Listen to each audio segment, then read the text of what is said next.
Vamos a ir al capítulo 2 y hoy toca lo que es el versículo 1 al 7 del capítulo 2.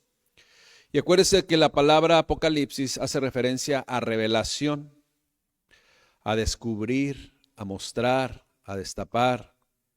Eso es lo que significa Apocalipsis. Y este tema número 3, iglesia, le titulamos, pues es el mensaje a la primera de las 7 iglesias, que es Éfeso. Y le titulamos así, Éfeso, la congregación que dejó su primer amor. No sin antes, como siempre lo hacemos, dar un repaso del contexto de lo que es el capítulo 1 que vimos la semana pasada, los últimos versículos, en donde se identifica precisamente quién envía ese mensaje, que es Jesucristo, y que le muestra, ahora se muestra ante Juan como un Cristo glorificado. ¿Sí? Ya no como el que estaba en la tierra después de resucitado, sino aún más, en donde Juan dice que cuando le vio cayó como muerto, dice, de esa impresión. Entonces, para que usted se imagine cuál es pues esa magnificencia del Señor, ¿no? Entonces, es lo que ve el punto número 2, identificando al que habla, y el que habla, ¿quién era? Pues es el mensaje de Cristo. Y como le digo, el punto número 3 se refiere a Cristo, a Jesucristo glorificado. Y el punto número 4 de la semana pasada, que si usted lo quiere escuchar, pues ahí está en la página. 7 estrellas, 7 candeleros y 7 iglesias. Habla así, en donde las 7 estrellas precisamente significa los encargados o los responsables de cada una de las 7 iglesias. 7 candeleros se refiere precisamente a las congregaciones o iglesias. Muy bien, pues vamos a iniciar pues con este tema número 3 de Éfeso, la congregación que dejó su primer amor. Ahora, por ahí puse unas imágenes para que conozcamos usted y yo dónde está Éfeso. Éfeso está bajito, de hecho la ciudad ya no existe, pero sí están las ruinas de lo que eran dos de las grandes construcciones que tenían ahí, y una era considerada una maravilla del mundo antigua, que es precisamente el templo o a la iglesia, el templo a la diosa Diana, diosa Diana. Entonces, hermanos, y el otro, pues es el que menciona ahí, que es la biblioteca de, ¿cómo le titulamos? Biblioteca de Celso, ese es, ¿no? Así de que Éfeso fue en la antigüedad una localidad de Asia Menor. En la actualidad es lo que el país de Turquía.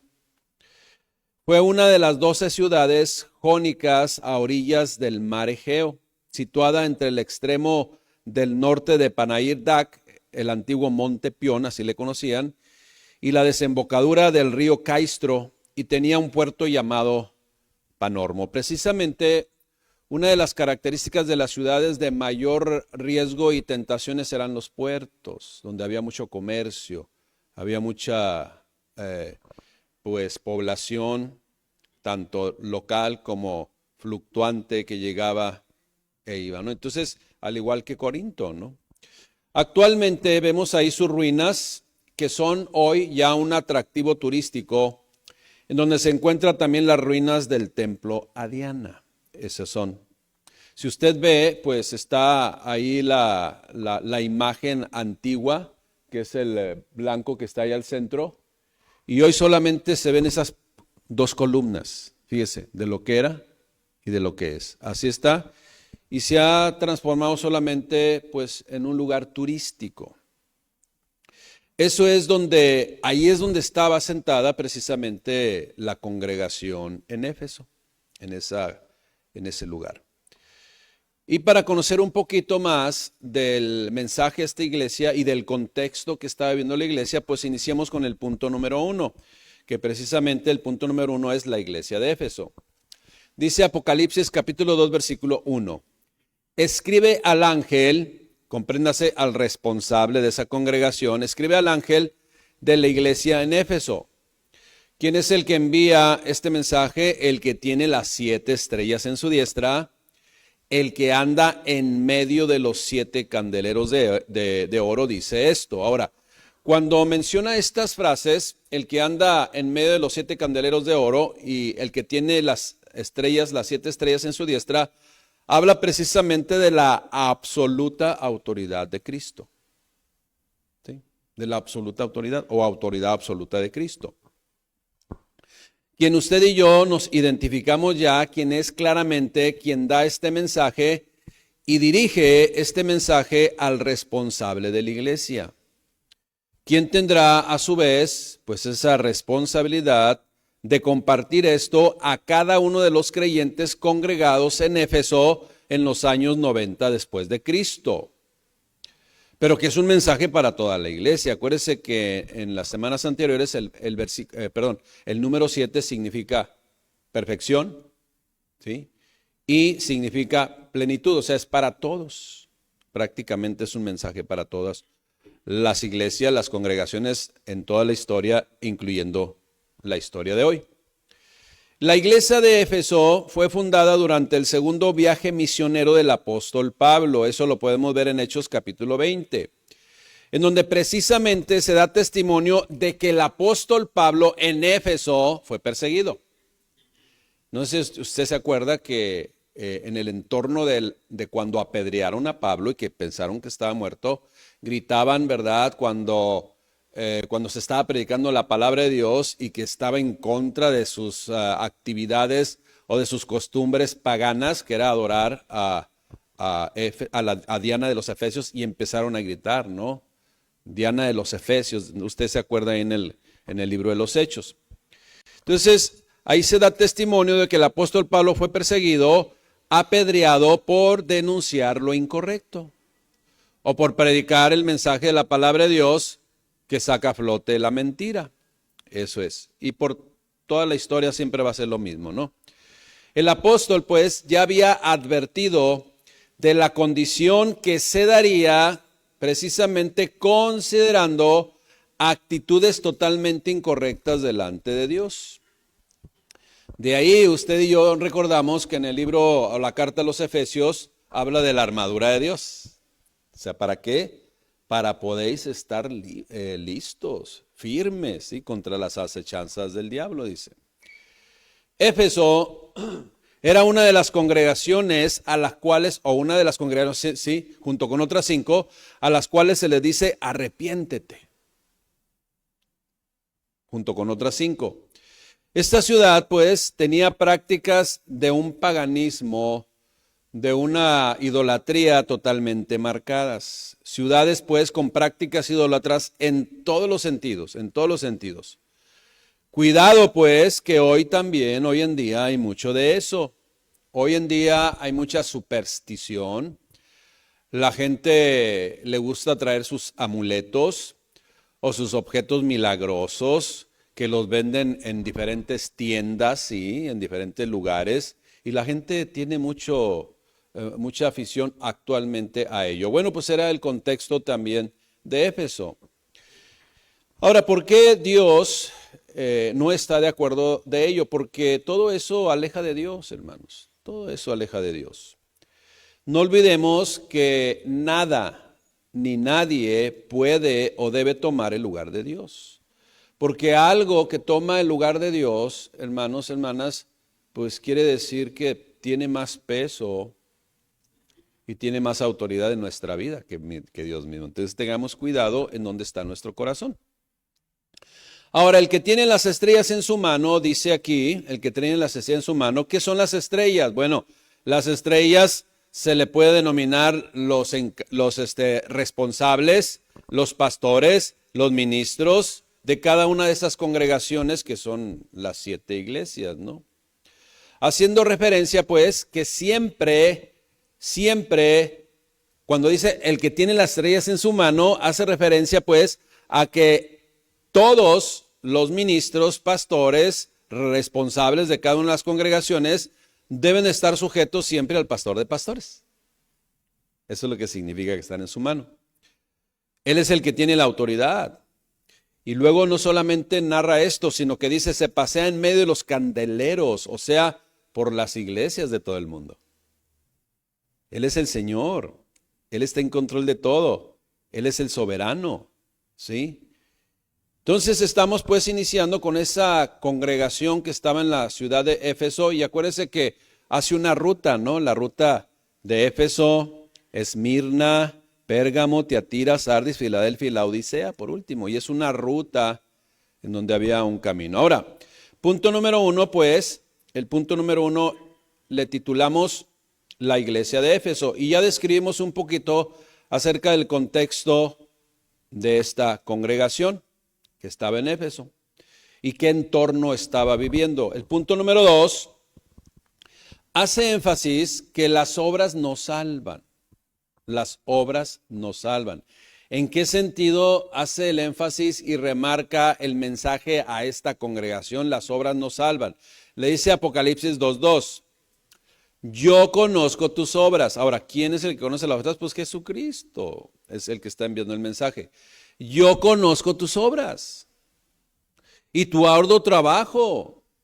Conozco tu paciencia. Conozco que no puedes soportar a los malos. Y también conozco que has probado a los que se dicen ser apóstoles y no lo son. Y los has hallado mentirosos. Dice, y también has sufrido y has tenido paciencia por la persecución, ¿no? Por el contexto que acabamos de explicar en el punto número 1. Has tenido paciencia y has trabajado arduamente por amor de mi nombre y no has desmayado. Tienes todo eso. Son, por llamarles así, palabras de aprobación. La versión Palabra de Dios para Todos o Biblia lenguaje sencillo, mejor aquí utilice esa. Dice Apocalipsis, yo estoy enterado de todo lo que haces. Bueno, dice el Señor Jesucristo en Apocalipsis capítulo 2, versículo 2. Yo estoy enterado de todo lo que haces y sé que por obedecerme has tenido muchas dificultades.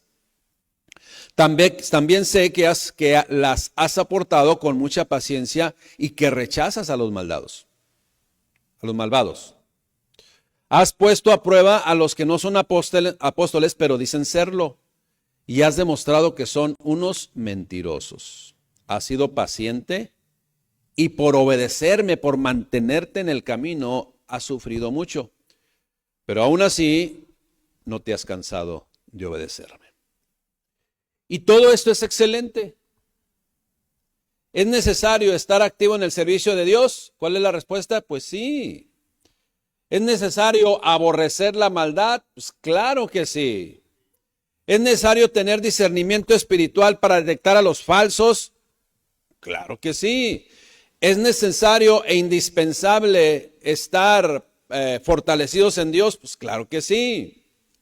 Y termina diciendo, la obediencia es tu característica y por ello has padecido mucho y sigues adelante ocupado en las cosas del Señor. Ahora, lo que nos está diciendo es que el Señor lo sabe todo. Estoy enterado de todo lo que haces, dice la versión lenguaje sencillo, y la versión Reina Valera dice, yo conozco tus obras. La obediencia pues es una característica y por ello has padecido mucho y sigues adelante ocupado en las cosas de Dios. Una vez más repito, el Señor lo sabe todo. Nada se puede esconder de Él. Ni lo que se haga se puede esconder de Él, ni lo que se deje de hacer pasa inadvertido por Él o ante Él. Pero también vamos a decir, las motivaciones, Dios las conoce también. ¿Por qué estoy haciendo esto? ¿Por qué estoy haciendo aquello? Las motivaciones también Dios las conoce. Ahora, durante un largo periodo, la iglesia de Éfeso estaba siendo bien enseñada. Se le estaba sembrando el mensaje correctamente. La iglesia de Éfeso, aún a pesar de ese entorno, estaba siendo bien instruida y se había negado a tolerar el pecado entre sus miembros y lo señalaba. En la ciudad de Éfeso no era fácil porque era una ciudad caracterizada por sus prácticas idólatras. Acuérdense, tenían el templo de la diosa Diana. También tenían prácticas sexuales inmorales asociadas con la adoración también de Artemis o Artemisa o la diosa Diana, que es la misma. Y al igual que hoy, ya vimos cómo durante todos los tiempos esto ha sido el talón de Aquiles de toda sociedad. Una vez más, la idolatría, las cuestiones de las inmoralidades sexuales, el desenfreno, el pecado, pues es el talón de Aquiles de toda sociedad. Pero el Señor Jesucristo dice que conoce la iglesia de Éfeso y solamente menciona una vez más las características de esta congregación: arduo trabajo, paciencia, resistencia al pecado, examen o discernimiento espiritual para identificar los falsos maestros y falsos apóstoles. Tenían por la obediencia un sufrimiento, pero paciente y sin desmayar. Y como le menciono, esto es necesario. Toda congregación debe de tener estas características, sí. Pero, iglesia, estas características deben siempre surgir de nuestro amor a Cristo. Una vez más repito, estas características, estas acciones, todo lo que hace una congregación debe de emanar de un corazón que está enamorado de Jesucristo, que está enamorado del Señor, que tiene el amor de Dios. Ahora, tanto Jesús, el Señor Jesucristo, en ese ejemplo prioritario, como Juan y el apóstol Pablo, siempre estuvieron remarcando el amor de unos por los otros. Esto es, Juan y el apóstol Pablo dieron seguimiento, ¿no?, a ese ejemplo del Señor Jesucristo, y estuvieron remarcando el amor de unos con los otros como una prueba auténtica de que el evangelio es parte de su vida. Le comento, pues, que es posible tener buena y pura enseñanza. Es posible que la congregación o una congregación esté creciendo y aparentemente ser la iglesia ejemplar, ideal, y mantenerse en una moral y en la doctrina correcta. Sin embargo, es posible que aún y con todo esto se vive alejado de Dios, y todo por tener una motivación incorrecta o solamente hacer las cosas en la carne y no en el espíritu, no de parte de Dios. Por ejemplo, en la historia quedó grabado un acontecimiento que, si usted lee acerca de esta congregación en un estudio amplio, le van a decir, era la congregación que todos decían, wow, se enseñaba la palabra, ayudaba a los pobres, tenía un ministerio ante la necesidad de sacar a las personas de las adicciones. Tenía una escuela dominical preciosa. Bueno, una escuela infantil. La escuela dominical en ciertas denominaciones es antes de servicio, se da una enseñanza. Pero tenía una escuela infantil, tenían grupo de jóvenes, wow, todo bien completo. Se llamaba la iglesia, ¿sí?, perfecta. Bueno, la conocían, ¿no?, la iglesia perfecta. Sin embargo, en 1978, su líder, James Warren Jones, en la Guyana, hizo un suicidio masivo. Usted lo puede verificar en internet. Y era una iglesia ejemplar. Este hombre, James Warren Jones, desde su adolescencia consumía sustancias psicotrópicas y alucinógenas, además de ser dependiente de pastillas para los nervios. Sin embargo, terminó mal. ¿Por qué? Porque no tenía el amor de Dios en su corazón. Tenía otras motivaciones. Y posiblemente no se llegue a tal extremo de drástico y dramático y terrible, ¿no? Sin embargo, las congregaciones hoy, precisamente lo que le está diciendo el Señor Jesucristo a esta congregación de Éfeso, le está diciendo, eres una congregación ejemplar. Estoy enterado de todo lo que haces. Yo conozco tus obras, tu arduo trabajo, tu paciencia y que no puedes soportar a los malos. Y has probado a los que se dicen ser apóstoles y no lo son. Y los has hallado mentirosos y has sufrido y has tenido paciencia y has trabajado arduamente por amor de mi nombre y no has desmayado. Sigues haciendo las cosas perfectamente. No te has cansado de obedecerme. Termina diciendo la versión palabra Biblia, lenguaje sencillo. Ahora bien, durante un largo periodo, la iglesia de Éfeso estaba siendo bien enseñada, bien instruida, y se había negado a tolerar el pecado entre sus miembros y lo señalaba, como les mencioné hace un momento. Sin embargo, iglesia, una vez más, hermanos, esta congregación, Éfeso, se caracterizaba por tener muchas actividades, pero con otras motivaciones. Quizás su motivación era la competencia, como muchas congregaciones que están en competencia.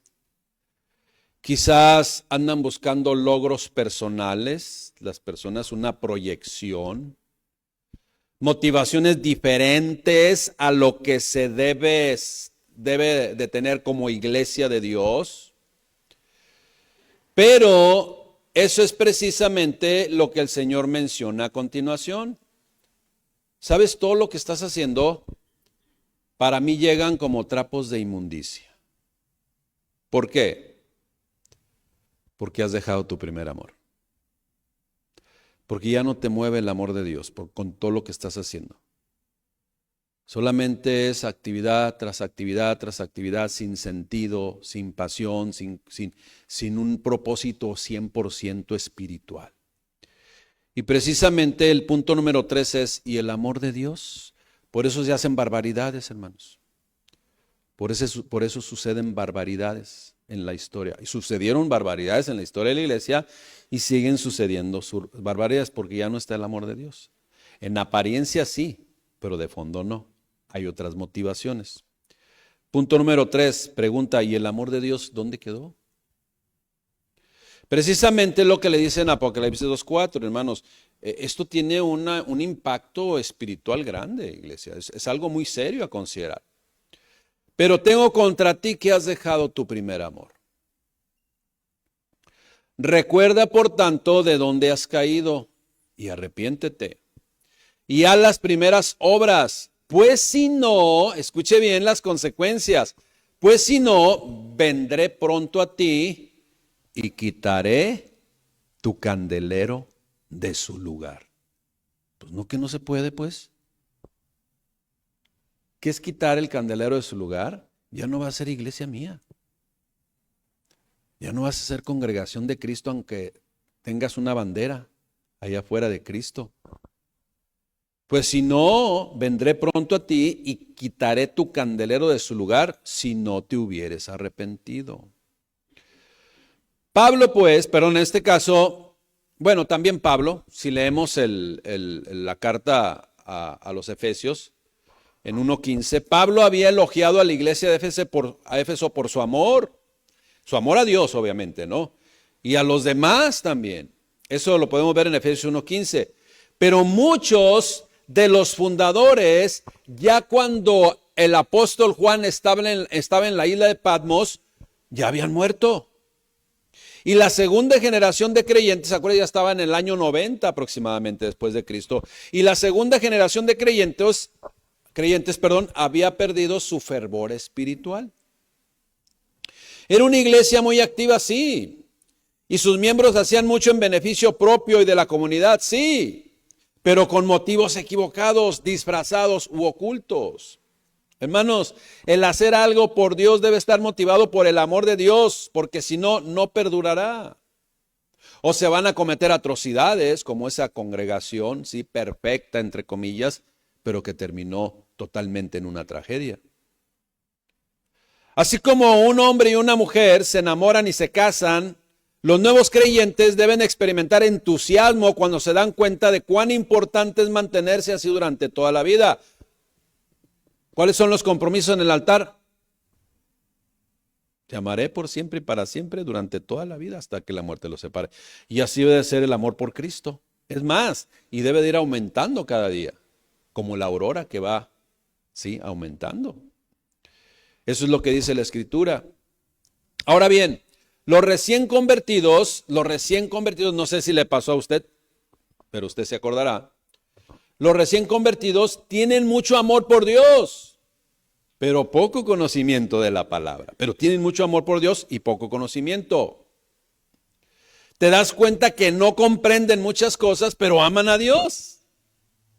Pero ¿qué sucede después de cierto tiempo? Cuando hay más conocimiento ya, ¿en dónde quedó el amor por Dios? Y empiezan a menguar, empiezan a fallar, empiezan a, se me fue la palabra, a retirarse pues, a menguar. Era un sinónimo de menguar. Entonces, hermanos, recién convertido, poco conocimiento, pero mucho amor. Pero ¿qué pasa con los años? Pues debe haber más conocimiento, pero más amor. Eso es lo que debe de suceder. Entre más conocemos a Dios, pues, de su voluntad, debemos amarlo más, porque cada día le conocemos de su majestuosidad. Debemos estar conscientes, pues, cada día en ese conocimiento de Él, que nos debe de llevar a amarle más a Él cada día más, por sobre todas las cosas. Y debemos permanecer siempre ahí. Y hay algo bien importante, hermanos y hermanas. Si amo a Dios, le obedezco.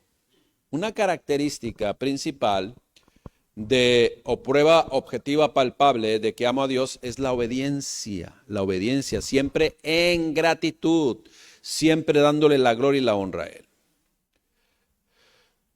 Pero tengo una cosa contra ti, que has dejado tu primer amor.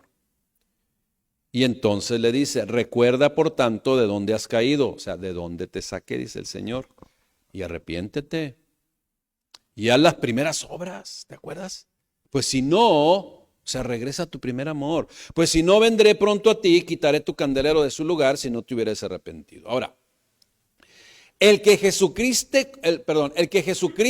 quite el candelero de su lugar puede significar varias cosas, ¿no?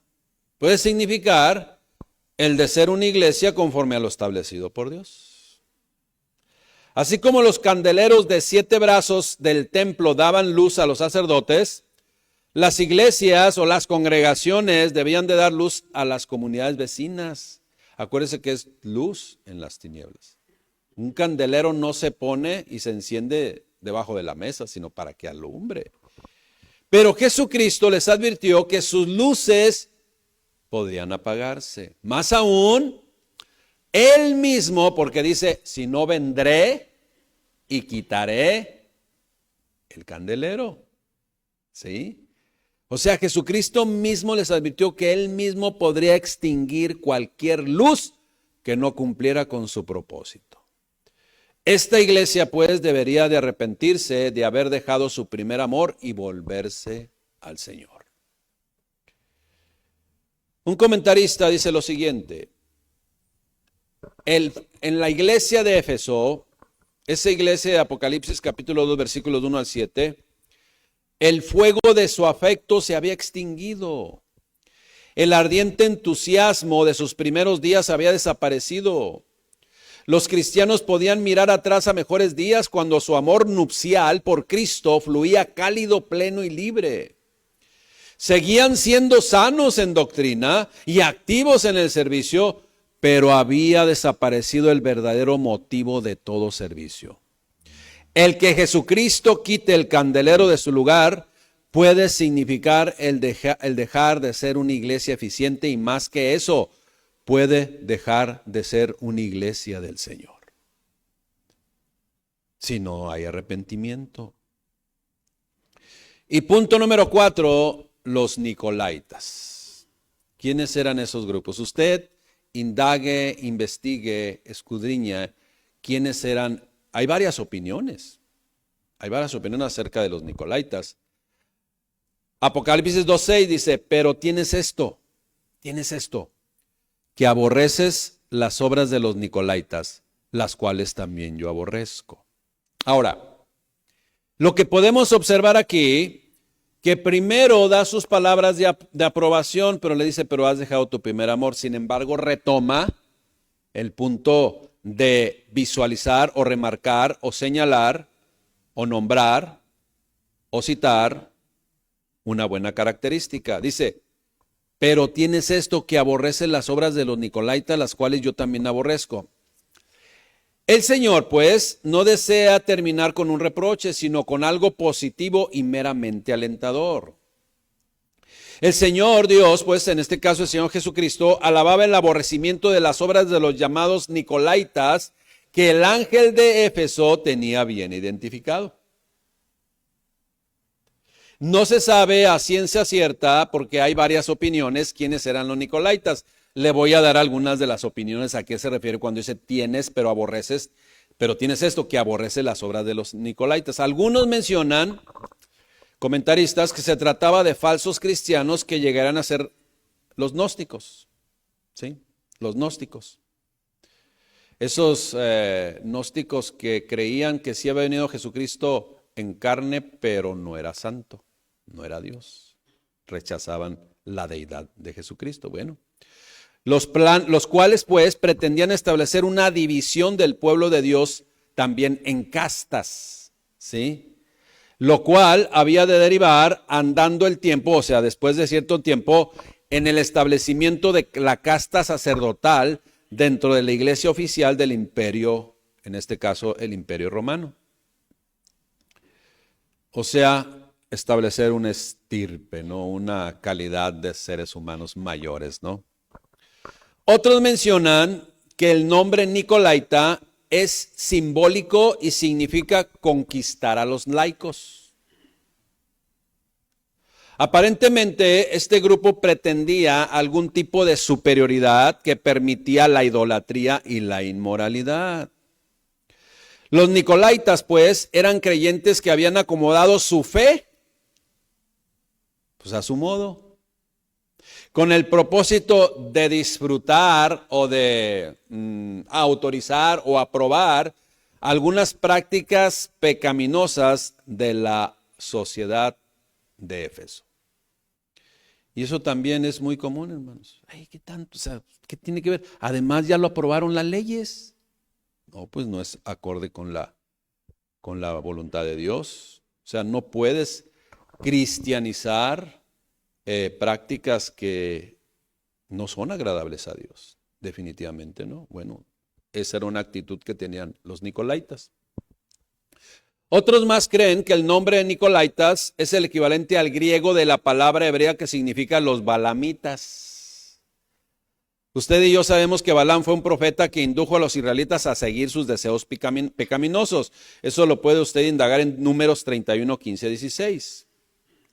Ahora, cuando vamos a participar en algo que sabemos que es malo, a menudo usamos excusas para justificar nuestra conducta. Esa es una actitud nicolaita, ¿no? Decimos que no es tan malo como parece o que no dañará nuestra fe. Cristo emplea palabras muy duras para los que buscan excusas para pecar. No podemos saber, pues, dice un comentarista, con toda certeza quiénes eran esas personas. Algunos piensan también que eran seguidores de un líder religioso llamado Nicolás. Otros observan que el nombre significa gobierno sobre los laicos, algo parecido a lo que había mencionado, gobierno sobre los laicos, y ven que esto es una referencia al surgimiento del sistema clerical. ¿Qué es el surgimiento o a qué se refiere cuando dice el surgimiento del sistema clerical? Pues solo para tener poder o escalar posiciones. O sea, la política eclesiástica o mezclar la política en la iglesia. Ya. Ya no es lo que es, sino es lo que conviene. Ya no es lo que debe de ser, sino es lo que trae beneficio. Bueno, ahí acuérdese de lo pragmático, ¿no? Del pragmatismo. Ahora, me llamó la atención algo que menciona el pastor Alducin en su conferencia a la iglesia de Éfeso. Eso usted lo puede ver en la conferencia de Éfeso, de la iglesia de Éfeso, parte 2, minuto 47. Fíjese lo que dice él acerca de los nicolaitas. ¿Quiénes eran estos Nicolaitas? Él dice así: Nico, gobierno; laos, laicos, personas. Y él hace referencia a esto. La familia fulana, dice, ¿cuáles eran los Nicolaitas? Bueno, la familia fulana de tal, aporta esto. La familia X aporta esto otro. La familia Y puso esto otro. Pero con una característica muy especial, que todos ellos son los que gobiernan la iglesia. Y si no les gusta cómo lleva las cosas el pastor, lo corren y contratan a otro. Esos son los Nicolaitas del siglo XXI. Son iglesias gobernadas por familias.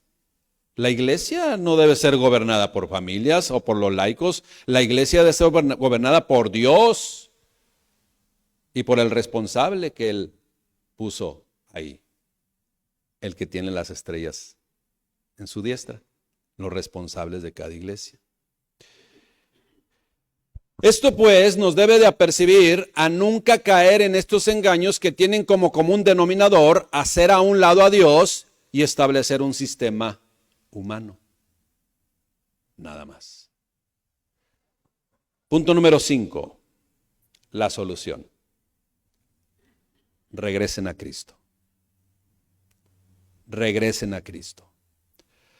Apocalipsis 2:7 decir, el que tiene oído, oiga lo que el Espíritu con E mayúscula dice a las iglesias, incluyendo a todas en el mundo. Al que venciere, le daré de comer, a comer del árbol de la vida, el cual está en medio del paraíso de Dios. El Espíritu de Cristo, pues, se dirige a las iglesias y a los que son verdaderamente cristianos, los cuales han vencido por Cristo y por tanto tienen el oído dócil o los oídos abiertos, como predicamos el domingo pasado. Este mensaje, pues, aplica a cada creyente en particular, tanto de Éfeso como el resto de la iglesia que está en todo el mundo. La promesa, pues, aquí es, si te arrepientes y regresas una vez más, te daré a comer del árbol de la vida, el cual está en medio del paraíso de Dios. Ahora, la referencia a este árbol la encontramos en Génesis 2 y 3, ¿verdad? El fruto de este árbol es el que da vida y vida eterna en él. ¿Quién es el vencedor? Jesucristo. Murió, resucitó, ascendió al cielo y ahora está en un cuerpo totalmente glorificado y majestuoso, en donde, como le dije al principio, ¿no? Y lo vemos en el Apocalipsis capítulo 1, que cuando se volteó Juan y lo vio, dice, cayó como muerto. Bueno, esa es la descripción impresionante de lo que sintió él. Así es de que el vencedor es Jesucristo. ¿Quiénes son entonces estos vencedores del versículo 7?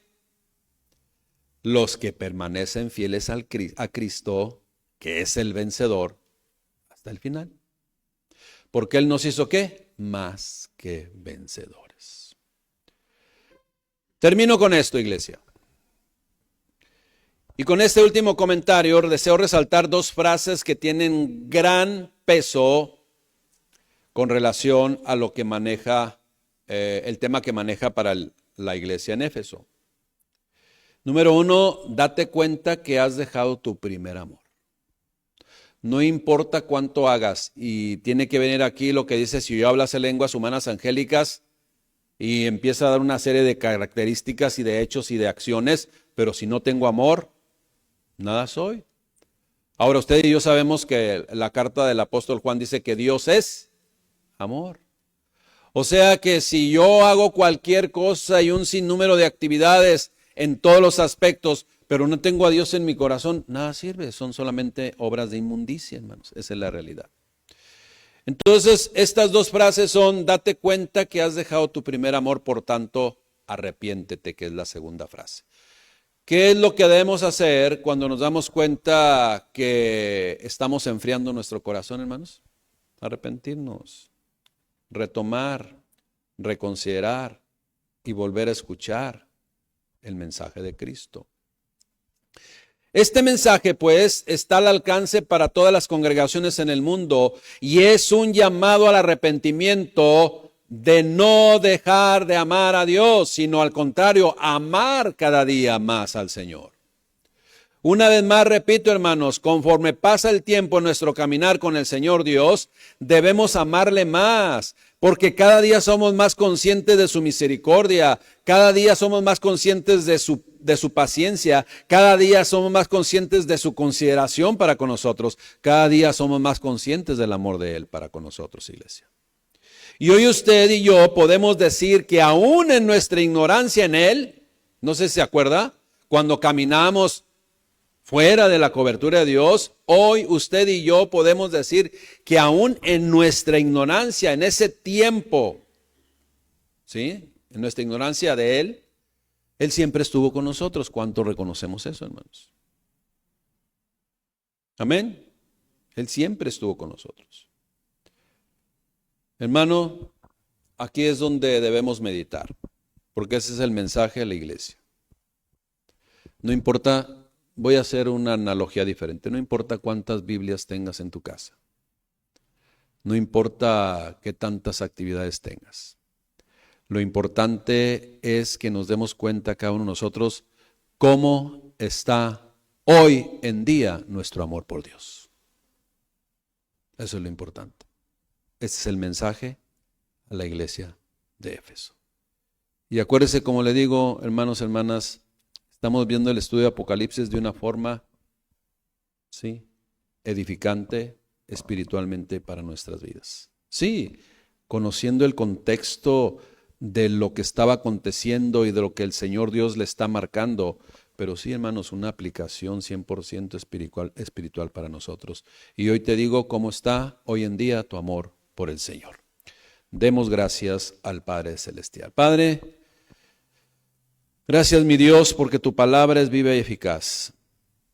Gracias, Padre, porque no hay nada mejor que exponer todo nuestro ser a ese evangelio que transforma, que sana, esas palabras, Padre, de nuestro Señor Jesucristo, que traen, Padre, quietud, que traen confrontación también, Padre. Y que el mejor alimento que podemos recibir cada uno de nosotros es ese alimento del árbol de la vida, que es Cristo Jesús nuestro Señor. Gracias, Padre, por bendecirnos. Gracias, Padre, por considerarnos. Gracias, Padre, porque queremos verdaderamente cada día que pase amarte más, mi Dios. Y que nunca, Señor, se apague ese fuego del amor que tenemos por ti, Señor, en ningún tiempo, en ningún momento y ante ninguna circunstancia. Te damos gracias, Padre bendito, por Jesucristo y en Jesucristo, Señor nuestro. Amén. Gracias, mi Dios. Que Dios les bendiga. Damos gracias a Dios por sus vidas.